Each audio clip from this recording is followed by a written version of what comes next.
জয় হরিবল। স্বরচিত কবিতা train ragging. Local ট্রেনের যারা নিত্যযাত্রী তারা অত্যাধিক র্যাগিং করে।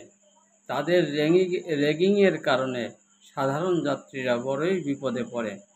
প্রতিদিনই তারা দলবদ্ধভাবে কামরাগুলোকে দখল করে নেয়। তাই সাধারণ যাত্রীরা ট্রেনে উঠে তারা বিবিধভাবে কষ্ট পায়। এত ভিড়ের ট্রেনের মধ্যেও তাদের তাস খেলা চাই। সাধারণ যাত্রীরা যতই কষ্ট পাক তাদের সে লক্ষ্য নাই।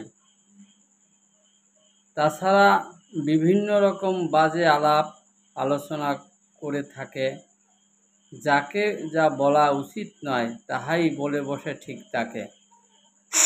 এদের ব্যবহারে নারী কি পুরুষ সকল যাত্রীরাই অতি কষ্ট পায়।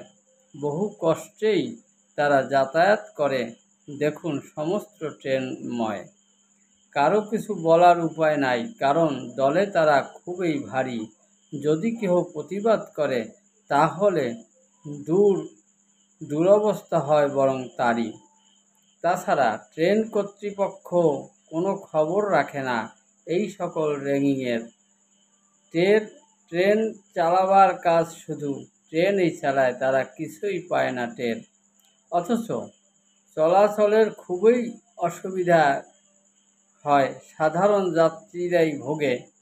কারণ র্যাগিং তাহারা করতেই থাকে সকলেই একযোগে। 1-2 জন ট্রেনে উঠেই রুমাল দ্বারা জায়গা আটকে দেয়। সবই তাদের ঠিক করাই থাকে।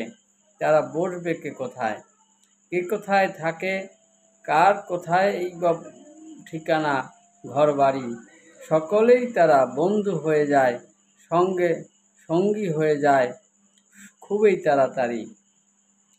এভাবেই প্রত্যহ তাদের র্যাগিং ক্রিয়া চলে ট্রেনের ভিতর। সাধারণ যাত্রীরা খুবই অসুবিধায় পড়ে, খবরই রাখে না তার। এর দিকে কিন্তু কর্তৃপক্ষের নজর দেওয়া একান্তই দরকার। তা না হলে সাধারণ যাত্রীদের ট্রেনে চলাই হয়ে যাবে দুষ্কর। জয় হরিবল।